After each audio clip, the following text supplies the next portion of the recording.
5 ऐसी मिस्टेक्स जो हर एक बिगिनर आर्टिस्ट करता है, लेकिन उसे पता ही नहीं कि अगर वो इन मिस्टेक्स को सही कर ले तो वो भी ऐसी सिंपल और सीधी सादी ड्राइंग की जगह ऐसी डायनामिक और हाइपर डिटेल्ड ड्राइंग्स को बना सकता है। और लास्ट वाली मिस्टेक तो लगभग आजकल सभी ही बिगिनर आर्टिस्ट करते हैं। चलो फटाफट से वीडियो को स्टार्ट करते हैं, जहां पहली मिस्टेक है applying Loomis method on anime faces. अब देखो, लुमिस मेथड को बनाया गया है जब तुम ऐसे सर्कल और कुछ स्पेयर या सीधी लाइंस की मदद से ये डिसाइड करते हो कि कहां पर एक ह्यूमन पोर्ट्रेट का आईज, आईब्रो, नोज कहां तक ये चीजें जाएंगी। और ये अगर तुम एनिमे फेसेस पर अप्लाई करते हो तो ये बिल्कुल भी सही नहीं बैठेगा। फिलहाल के लिए तुम देख सकते हो कि मैंने इसे हल्का सा ही स्टाइलिश बनाया है, लेकिन फिर भी ये बिल्कुल ही सही नहीं बैठ रहा है लुमिस मेथड के हिसाब से। कोई भी अगर एनिमे कैरेक्टर होता है तो वो किसी भी ह्यूमन का एक स्टाइलिश और एनिमेटिक फॉर्म होता है, जिसमें आईज बड़ी होती हैं, नोज छोटी होती हैं, बाल स्पाइकी होते हैं। तो इन सब के लिए तुम्हें बहुत ज़्यादा गाइडलाइंस की ज़रूरत नहीं होती है। तुम सिंपल कोई प्लस लाइन मेथड या एक सर्कल बना के ये बस देख सकते हो कि कहाँ पे हमारी दोनों आंखें बिल्कुल सेम या आमने सामने बनी हैं या नहीं बनी हैं। देख सकते हो कि मैंने ककाशी के सिंपल से एक ड्राइंग को बना के ये चीज़ दिखाई है कि कैसे बहुत ज़्यादा तुम्हें गाइडलाइंस की ज़रूरत नहीं है। तुम हद से हद उस ड्राइंग को सीधे बनाना स्टार्ट कर दो, और जैसे जैसे तुम उसे बनाओगे, अगर तुम्हें उसमें कोई भी गड़बड़ दिखती है तुम जस्ट उसे इरेज करो और सही करो। थोड़ी बहुत बेसिक शेप्स के हिसाब से, जैसे जहाँ पे सर्कल बनाकर या कोई भी सीधी लाइन खींचकर डिसाइड कर लो कि कैसा उस कैरेक्टर का पोज है। बस इतना ही आउटलाइन बनाने के लिए काफ़ी होता है। फिलहाल के लिए हम चलते हैं अपनी सेकंड मिस्टेक पर जो एक बिगिनर आर्टिस्ट करता है, और वो है अपनी औकात से बाहर जाना। अरे देखो, बुरा मत मानना, मेरे कहने का बस इतना मतलब था कि जब भी कोई बिगिनर आर्टिस्ट ड्राइंग बनाना स्टार्ट करता है तो उसे शुरुआत में ऐसी सिंपल एनिमे ड्राइंग्स बनानी चाहिए जिसमें बस फेस दिख रहा हो, हाथ दिख रहे हो, और ज़्यादा से ज़्यादा कुछ और टूल्स दिख रहे हो या फिर कोई फेस मास्क वगैरह दिख रहा हो। ऐसा ज़रूरी होता है केवल कॉन्फिडेंस और शुरुआत में मोटिवेशन प्राप्त करने के लिए। अब ये क्यों ज़रूरी है? क्योंकि जब भी कोई बिगिनर आर्टिस्ट प्रैक्टिस करना स्टार्ट करता है तो वो देखता है कि बड़े आर्टिस्ट जो हैं वो उनसे तो काफ़ी अच्छी रियलिस्टिक ड्राइंग्स बन जाती हैं। भले वो नहीं देखता कि वो आर्टिस्ट उस किसी एक स्किल में कितना ज़्यादा एक्सपीरियंस रखे हुए है, उसे कितनी ज़्यादा नॉलेज है। बस वो देखता है कि उससे तो अच्छी ड्राइंग्स बन जा रही हैं और मुझसे नहीं बन रही। और इसी से क्या होता है कि धीरे धीरे आर्टिस्ट मोटिवेट्स नहीं फील कर पाते, और धीरे धीरे उन्हें लगता है कि शायद उनमें कोई भी इम्प्रूवमेंट नहीं हो रही है, जिस कारण वो प्रैक्टिस करना भी छोड़ देते हैं। तो भले ये सुनने में थोड़ा अजीब लगे कि तुम्हें केवल फेस ड्राइंग करनी है, लेकिन फिर भी तुम्हें अपने मोटिवेशन को बनाए रखने के लिए वैसी ड्राइंग करती रहनी चाहिए। और ये चीज काफी ज्यादा जुड़ी है अपने थर्ड मिस्टेक की ओर, और वो है quitting too early in comparing. Sukuna की ड्राइंग को लगभग 2 से 3 साल पहले जब मैंने नया स्टार्ट किया था एनिमे कैरेक्टर्स को बनाना, तब बनाई थी, जो देख सकते हो कि कितनी बेकार बनी है। ना इसमें शेडिंग अच्छे से हुई है, ना प्रोपोर्शन अच्छे से हुई है, और इससे ही बेकार तो मैंने एक और गोजो की भी ड्राइंग बनाई है। लेकिन फिर भी जब मैं इसे बना रहा था उस समय 2-3 साल पहले, तो तब मैं इसे बड़े यूट्यूबर्स के साथ कंपेयर नहीं करता था। मुझे बस अच्छा लगता था कि मैं इतने अच्छे चीज़ें बना पा रहा हूँ, और इसी से थोड़ा बहुत और मुझे मोटिवेशन मिलता रहा कि शायद मुझे ऐसे ही इसे और आगे बनाते रहना चाहिए। जिसके बाद मैंने इम्प्रूव किया, और लगभग 1 से 2 साल पहले मैंने गोजो की इस ड्राइंग को दोबारा रिक्रिएट किया थोड़े अलग वे में।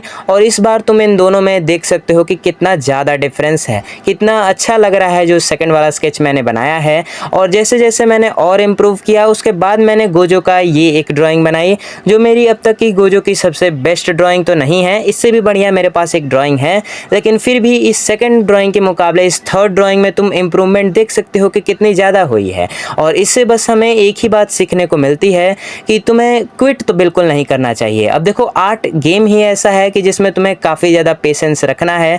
भले तुम बना रहे हो, तुमसे बेकार बन रहा है, तो तुम उसी में बस अलग अलग चीज़ें ट्राई करो। 2 कैरेक्टर्स बनाओ, कुछ उसमें टूल्स बना दो, लेकिन उसी में बनाते रहो दोस्तों। अगर तुम प्रैक्टिस करना छोड़ दोगे, ऐसे स्केचेस बनाना छोड़ दोगे, तो तुम में कभी भी इम्प्रूवमेंट नहीं हो पाएगी, चाहे कितना भी समय क्यों ना बीत जाए।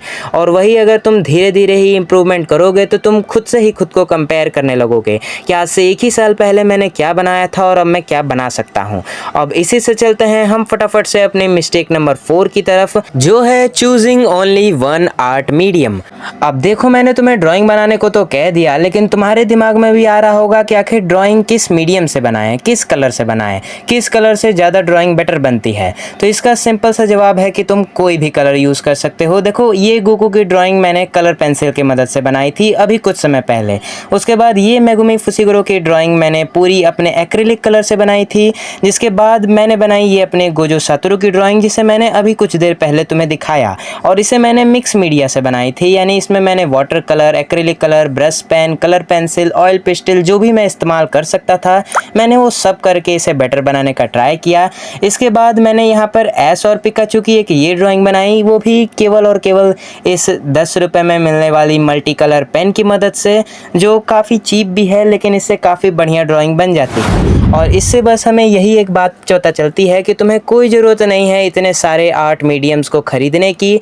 बात रही मेरे पास ये सारे क्यों हैं, तो मैं अभी 5 साल लगभग मुझे हो चुके हैं ड्राइंग बनाते बनाते, एक आर्टिस्ट की तरह काम करते हुए यूट्यूब पर, एक as a content creator and artist. इसी वजह से मेरे पास ये कुछ गिने चुने आर्ट प्रोडक्ट्स हैं और सबको तुम अल्टरनेटली भी ख़रीद सकते हो। लाइक एक महीने में तुमने किसी 100-200 वाला आर्ट मटेरियल ख़रीद लिया, अगले महीने में कोई और ख़रीद लिया। अगर तुम्हारे पास बजट उतना नहीं है, लेकिन अगर तुम्हारे पास बजट है तो एटलीस्ट तुम्हें 2-3 अलग अलग टाइप्स रखने चाहिए अपने किसी एक आर्ट मीडियम पे नहीं बल्कि सभी आर्ट मीडियम्स पर फोकस करने के लिए।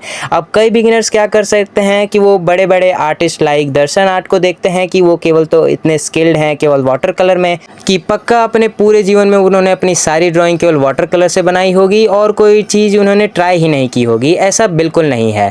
असलियत में सारे आर्टिस्ट जो अभी अच्छा ड्रॉ करते हैं, चाहे वो केवल पेन में अपने राम भाई हो या फिर अपने केवल अल्कोहल मार्कर से ड्राइंग बनाने वाले अपने अल्ट्रा इंस्टेंट भाई हो, वो सब केवल पहले अलग अलग मीडियम्स को ट्राई कर चुके हैं। इसीलिए अगर कोई भी चैलेंज होता है तो उसमें वो ईजिली किसी भी रैंडम कलर से काफ़ी अच्छी ड्राइंग बना लेते हैं। इसीलिए तुम्हें भी एक सबसे बड़ा काम ये करना चाहिए जो मैंने किया था लगभग सारे मीडियम्स को थोड़ा बहुत सीखने के लिए, और वो है मिक्स मीडिया से बनाना ट्राई करना। अब देखो ऐसी सारी आर्टवर्क्स मैं मिक्स मीडिया से ही बनाता हूँ। इसका एक मेन रीज़न ये है कि इससे तुम्हें काफ़ी सारी चीज़ें सीखने को मिलती हैं। लाइक पहले तुमने नॉर्मल वाटर कलर या एक्रेलिक कलर की मदद से एक बेस लेयर दिया, उसकी सेकेंड लेयर दी, ऐसे करके थोड़े बहुत शेड्स तुमने वैसे ऐड किए। उसके बाद तुम्हें उसमें और ज़्यादा डिटेल्स चाहिए थी तो तुमने उस पर धीरे धीरे कलर पेंसिल इस्तेमाल किया, तुमने ऑयल पेस्टल इस्तेमाल किया, या तुमने और उस पर एक्रेलिक कलर से ही हाईलाइट देना स्टार्ट कर दिया। ऐसे करते करते लगभग हर मीडियम तुम्हें थोड़ा बहुत ही सही लेकिन यूज़ करना अच्छी तरीके से नहीं आएगा, लेकिन थोड़ा बहुत तो आ ही जाएगा। और इसके बाद तुम सोचोगे कि मैं इसे बस ऐसे साइड ही क्यों इस्तेमाल कर रहा हूँ, केवल बेस लेयर के लिए मैं क्यों इस्तेमाल करूँ वाटर कलर को, क्यों ना मैं इसमें भी थोड़ा बहुत और सीखने का ट्राई करूँ, इससे भी कोई ड्राइंग बनाने का ट्राई करूँ। ऐसा मेरे साथ ही हुआ था कि मैंने धीरे धीरे देखा कि शायद मैं बहुत ज़्यादा ही बस मिक्स मीडिया पे ही फोकस कर रहा हूँ, सो मैंने कलर पेंसिल पे शिफ्ट किया। फिर देखा अगर कलर पेंसिल पे शिफ्ट कर रहा हूँ तो मैंने मेगुमी फुशिगुरो और बहुत सारी ड्राइंग्स बनाकर धीरे धीरे वाटर कलर और एक्रेलिक कलर पर भी, जिसमें मैं बहुत ज़्यादा कमज़ोर था और मुझे कम उसमें ड्राइंग बनाने का नॉलेज था, उस पर भी बनाना स्टार्ट किया। इसके बाद इसी से जुड़ी हमारी आती है लास्ट मिस्टेक, और वो है chasing perfection in the drawing. हैं कि परफेक्शन बुरा नहीं होता है। जब भी तुम कोई एक रियलिस्टिक ड्राइंग बनाते हो तो उसके लिए तो परफेक्शन काफ़ी ज़्यादा मैटर करता है। अगर फेस मैच ही नहीं करेगा क्लाइंट से तो फिर पैसे किस बात के मिलेंगे। इसीलिए वो काफ़ी ज़रूरी होता है केवल रियलिस्टिक ड्राइंग में या कभी कभी कोई दूसरे एनिमे ड्राइंग में भी अगर थोड़ा बहुत चेंज हो जाता है तो पता चलता है कि वो कैरेक्टर वैसा लगता ही नहीं है जैसा उसे लगना चाहिए। इसीलिए थोड़ा बहुत परफेक्शन काम करता है, लेकिन तुम्हें बिल्कुल ज़रूरत नहीं है किसी भी AI जनरेटेड या किसी भी चीज़ में बहुत ज़्यादा डिटेल्ड कोई भी रेफरेंस चुन लेने की और फिर बिल्कुल उसे वैसे ही कॉपी ट्राई करने की। अब देखो तुम ऐसा मैं इसलिए बता रहा हूँ क्योंकि मैंने ये खुद सारी मिस्टेक्स को फेस किया है। सो मैंने पहले ऐसा कई बार किया है कि मैं गियू, गोकू या बहुत सारी अलग अलग ड्राइंग्स में बिल्कुल चाहता था कि जैसी वो रेफरेंस है वैसे ही बन जाए, जबकि ऐसा बिल्कुल नहीं चाहना चाहिए। हमेशा अपने स्टाइल की तरफ ही रहना चाहिए, जिससे धीरे धीरे तुम्हारा अपना भी स्टाइल बनने लगेगा। फिलहाल के लिए हमारी सारी मिस्टेक सब कवर अप हो चुकी हैं। मैं तुम्हें मिलूंगा अगली वीडियो में। अगर ये वीडियो थोड़ी सी भी इंफॉर्मेटिव लगी, अगर थोड़ी सी भी, तो वीडियो को फटाफट से एक लाइक कर दो।